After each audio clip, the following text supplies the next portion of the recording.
जय हिंद। नमस्कार साथियों, आप सभी लोगों का मोस्ट वेलकम है आज के इस नए क्लास में।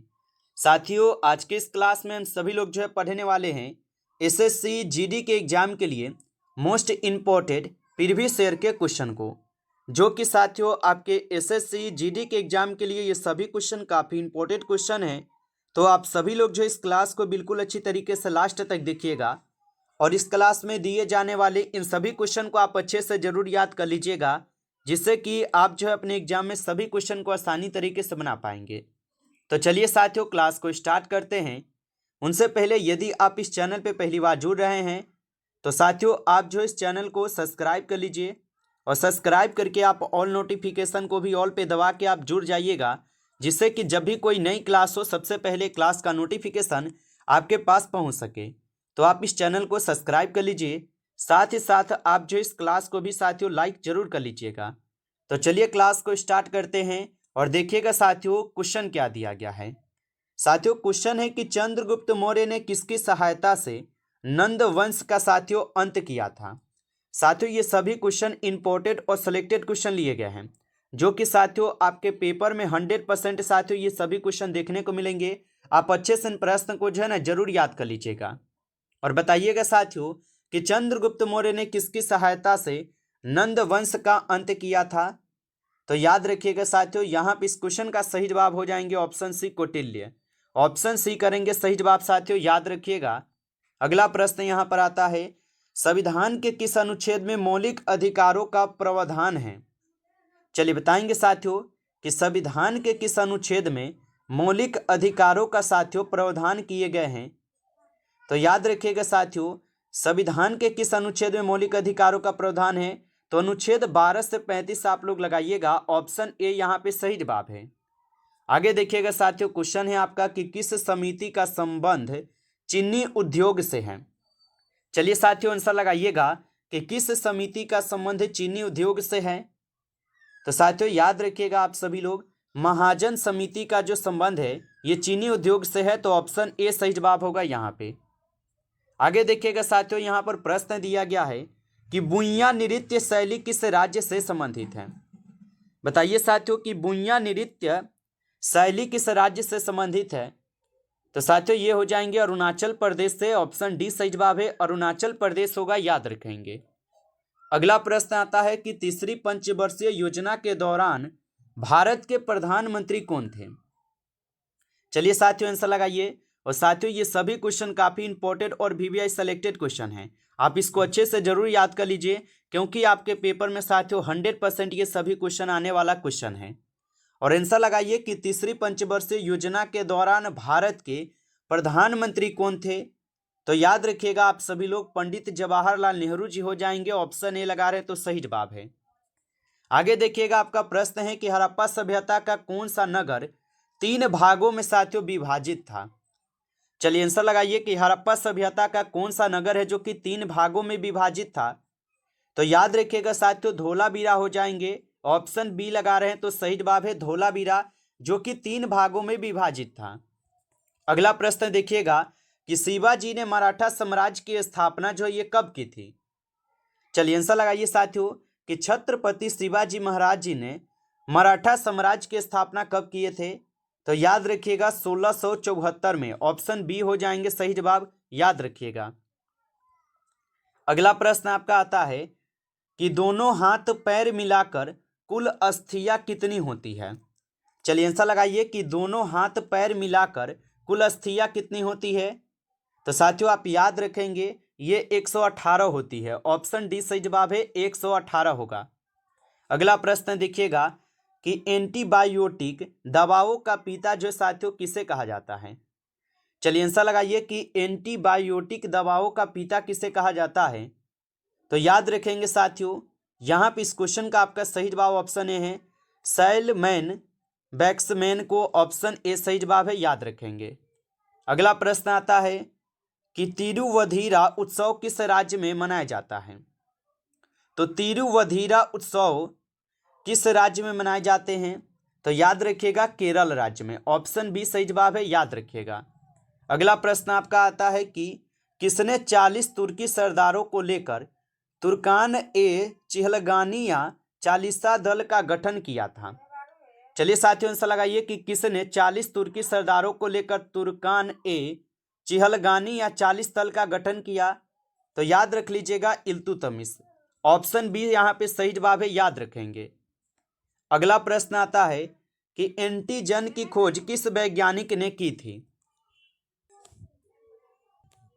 चलिए बताइए आप सभी लोग कि एंटीजन की खोज किस वैज्ञानिक ने की थी? तो आप सभी लोग जो है याद रखिएगा लैंड स्टीनर के द्वारा ये की जाती है। ऑप्शन यहाँ पर आपका बी सही जवाब है, याद रखिएगा। चलिए अगला प्रश्न यहाँ पर आता है कि शरीर के भीतर ब्लड सर्कुलेशन में लगभग कितना समय लगता है? चलिए बताएंगे साथियों कि शरीर के भीतर ब्लड सर्कुलेशन में लगभग जो है साथियों कितना समय लगता है? तो याद रखिएगा आप सभी लोग लगभग 23 सेकेंड का समय लगता है। ऑप्शन डी होगा सही जवाब, 23 सेकेंड का। अगला प्रश्न है जलियांवाला बाग हत्याकांड साथियों किस वर्ष हुआ था? चलिए आंसर लगाइए। और साथियों अभी तक आप इस क्लास को लाइक नहीं किए हैं तो आप जो इस क्लास को एक बार ज़्यादा से ज़्यादा लाइक जरूर कर लीजिए। चैनल पे पहली बार जुड़ रहे हैं तो आप इस चैनल को भी सब्सक्राइब कर लीजिए और सब्सक्राइब करके आप ऑल नोटिफिकेशन को भी ऑल पे दबा के जुड़ जाइएगा, जिससे कि जब भी कोई नई क्लास हो सबसे पहले क्लास का नोटिफिकेशन आपके पास पहुंच सके। तो आप इस चैनल को सब्सक्राइब कर लीजिए। साथ ही साथियों यदि आपको पीडीएफ चाहिए तो आप कमेंट करके जो है जरूर बताइएगा। और लगाइए आंसर कि जलियांवाला बाग हत्याकांड जो है साथियों ये किस वर्ष हुआ था?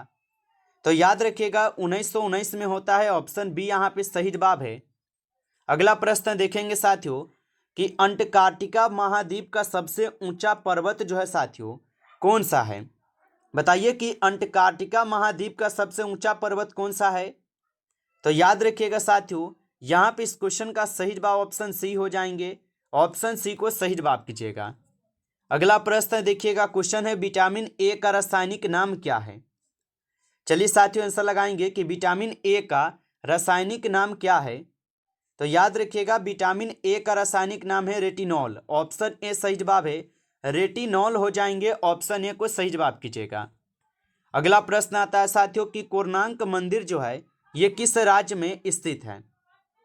चलिए साथियों आंसर लगाएंगे कि कोणार्क मंदिर किस राज्य में स्थित है? तो याद रखिएगा साथियों कोणार्क मंदिर स्थित है ओडिशा में। ऑप्शन ए सही जवाब है, ओडिशा में होगा। अगला प्रश्न देखिएगा साथियों, क्वेश्चन है कि सविनय अवज्ञा आंदोलन किसने शुरू किया था? चलिए आंसर लगाइए साथियों क्या होगा कि सविनय अवज्ञा आंदोलन किसने शुरू किया था? तो याद रखिएगा साथियों सविनय अवज्ञा आंदोलन किए थे आपके महात्मा गांधी जी। और सविनय अवज्ञा आंदोलन कब हुआ था? तो याद रखिएगा 1930 में हुए थे। चलिए आगे देखेंगे साथियों, यहाँ पर क्वेश्चन है कि बिस्मिल्लाह खां किस वाद्य यंत्र से संबंधित है? तो बिस्मिल्लाह खां जो है ये किस वाद्य यंत्र से संबंधित है? तो याद रखिएगा आप सभी लोग शहनाई से है। ऑप्शन सी सही जवाब है, शहनाई से हो जाएंगे, याद रखिएगा। अगला प्रश्न आता है कि भारत के संविधान को संशोधित करने की प्रक्रिया किस अनुच्छेद में है? चलिए आंसर लगाइएगा आप सभी लोग कि भारत के संविधान को संशोधित करने की प्रक्रिया किस अनुच्छेद में है? तो साथियों ये अनुच्छेद 368 में है। ऑप्शन यहाँ पर बी सही जवाब है, अनुच्छेद 368 में है। आगे देखिएगा साथियों, प्रश्न है सोमांग जनजाति का संबंध किस देश से है? चलिए आंसर लगाएंगे कि सोमांग जनजाति का संबंध किस देश से है? तो साथियों याद रखिएगा मलेशिया से हो जाएंगे। ऑप्शन डी सही जवाब है, यहाँ पर मलेशिया से हो जाएंगे, याद रखिएगा। अगला प्रश्न है साथियों कि तिलहन किस किस्म के फसल के अंतर्गत आती है? चलिए बताइए कि तिलहन जो है ये किस किस्म के फसल के अंतर्गत आती है? तो साथियों तिलहन जो है ये खरीफ फसल के अंतर्गत आती है, खरीफ फसल हो जाएंगे। ऑप्शन बी सही जवाब है। अगला प्रश्न आता है कि निम्न में से किसे आर्मी मेडिकल सर्विस की पहली महिला महानिदेशक जो है नियुक्त किया गया है? चलिए बताइए साथियों कि निम्न में से किसे आर्मी मेडिकल सर्विस की पहली महिला महानिदेशक नियुक्त की गई है? तो याद रखिएगा साथियों यहाँ पे इस क्वेश्चन का सही जवाब हो जाएंगे साधना सक्सेना नायर को। ऑप्शन सी सही जवाब है, आप सभी लोग जो है ना याद रखेंगे। अगला प्रश्न है और क्वेश्चन है कि पालाधर लघु का संबंध किस राज्य या वाद्य यंत्र से है? तो पालाधर लघु का संबंध किस वाद्य यंत्र से है? तो याद रखिएगा ये मृगदम से हो जाएंगे। यहाँ पर ऑप्शन सी सही जवाब है, याद रखिएगा। अगला प्रश्न आता है कि अहमदाबाद में पहले सूती कपड़ा मिल जो है ये किस वर्ष जो है शुरू की गई थी। तो अहमदाबाद में पहले सूती कपड़ा मिल किस वर्ष शुरू किया गया था। तो साथियों आप याद रखेंगे 1861 में। ऑप्शन सी सही जवाब है, 1861 में होगा। अगला प्रश्न आता है आपका कि किस सिख गुरु के पश्चात सिख गुरु का पद वंशानुगत हो गया था। तो किस सिख गुरु के पश्चात सिख गुरु का पद वंशानुगत हो गया था। तो याद रख लेंगे साथियों, गुरु रामदास हो जाएंगे। ऑप्शन बी सही जवाब है, गुरु रामदास हो जाएंगे। अगला प्रश्न देखिएगा और क्वेश्चन है कि गुरु अर्जुन देव सिखों के कौन से गुरु थे। चलिए साथियों आंसर लगाएंगे कि गुरु अर्जुन देव सिखों के कौन से गुरु थे। तो याद रखिएगा गुरु अर्जुन देव जो है ये सिखों के 5वें गुरु थे। ऑप्शन बी यहाँ पे सही जवाब है, याद रखेंगे। अगला प्रश्न है आपका और प्रश्न क्या है कि महर्षि कपिल का नाम दर्शन के किस विधि से जुड़ा हुआ है। तो महर्षि कपिल का नाम दर्शन के किस विधि से जुड़ा हुआ है। तो याद रखिएगा साथियों यहाँ पे इस क्वेश्चन का सही जवाब हो जाएंगे पूर्व मीमांसा से। ऑप्शन ए सही जवाब है, पूर्व मीमांसा हो जाएगा। अगला प्रश्न आता है कि बाल विवाह का संबंध किस अधिनियम से है। चलिए आंसर लगाएंगे कि बाल विवाह का संबंध किस अधिनियम से है। तो याद रखिएगा साथियों बाल विवाह का संबंध हो जाएंगे शारदा अधिनियम एक्ट से। ऑप्शन ए यहाँ पे सही जवाब है। अगला प्रश्न देखिएगा, क्वेश्चन है कि 2011 की जनगणना के अनुसार भारत में प्रजनन दर कितनी है। चलिए आंसर लगाएंगे साथियों कि 2011 की जनगणना के अनुसार भारत में प्रजनन दर कितनी है। तो याद रखिएगा यहाँ पे इस क्वेश्चन का सही जवाब ऑप्शन ए है, 2.1 से लेकर 2.9 के बीच है। तो ऑप्शन ए सही जवाब है। आगे देखिए प्रश्न आपका आता है कि तीसरी पंचवर्षीय योजना के दौरान भारत के प्रधानमंत्री कौन थे। तो तीसरी पंचवर्षीय योजना के दौरान भारत के प्रधानमंत्री थे पंडित जवाहरलाल नेहरू जी। ऑप्शन ए सही जवाब है, याद रखेंगे। नमस्कार साथियों, इस क्लास में टॉप 35 क्वेश्चन थे जो कि आपके एसएससी जीडी के एग्जाम के लिए सभी क्वेश्चन काफ़ी इंपॉर्टेंट थे। साथियों यदि आपको क्लास अच्छा लगा हो तो आप जो इस क्लास को ज़्यादा से ज़्यादा लाइक कर लीजिएगा और चैनल पे पहली बार जुड़ रहे हैं तो आप इस चैनल को भी सब्सक्राइब करके आप ऑल नोटिफिकेशन को ऑल पे दबा के जुड़ जाइएगा, जिससे कि जब भी कोई नई क्लास हो सबसे पहले क्लास का नोटिफिकेशन आपके पास पहुंच सके। तो आप इस चैनल को सब्सक्राइब कर लीजिए। और साथियों यदि आपको पीडीएफ चाहिए तो आप कमेंट करके जरूर बताइएगा।